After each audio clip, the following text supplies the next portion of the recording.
بسم اللہ الرحمن الرحیم۔ السلام علیکم ورحمۃ اللہ وبرکاتہ۔ روزانہ نماز مغرب اور نماز فجر کے بعد پڑھیں، اللہ تعالیٰ کا خاص کرم ہوگا انشاءاللہ۔ اگر آپ کے گھر میں رزق نہیں ہے، رزق کی تنگی ہے، آپ یہ عمل کریں، رزق والی آیت پڑھیں، انشاءاللہ اللہ تعالیٰ آپ کے گھر میں رزق عطا فرمائے گا۔ دعا ہے بسم اللہ الرحمن الرحیم۔ پہلے یہ درود شریف پڑھ لیں، وصلی اللہ علی سیدنا محمد وعلی آلہ وصحبہ وسلم۔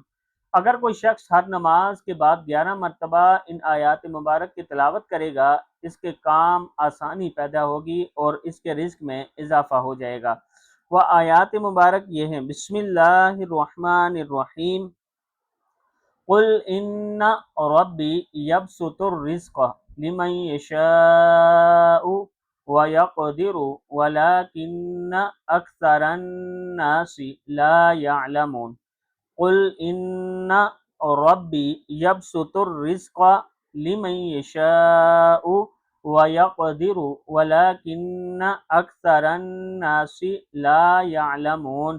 اللہ کے نام سے شروع جو بہت مہربان رحمت والا ہے۔ تم فرماؤ بے شک میرا رب رزق وسیع کرتا ہے جس کے لیے چاہیے اور تنگی فرماتا ہے، لیکن بہت لوگ نہیں جانتے۔ اللہ تعالی ہم سب کو اس پر عمل کرنے کی توفیق عطا فرمائے۔ ویڈیو کو آپ نے آگے ضرور شیئر کرنا ہے۔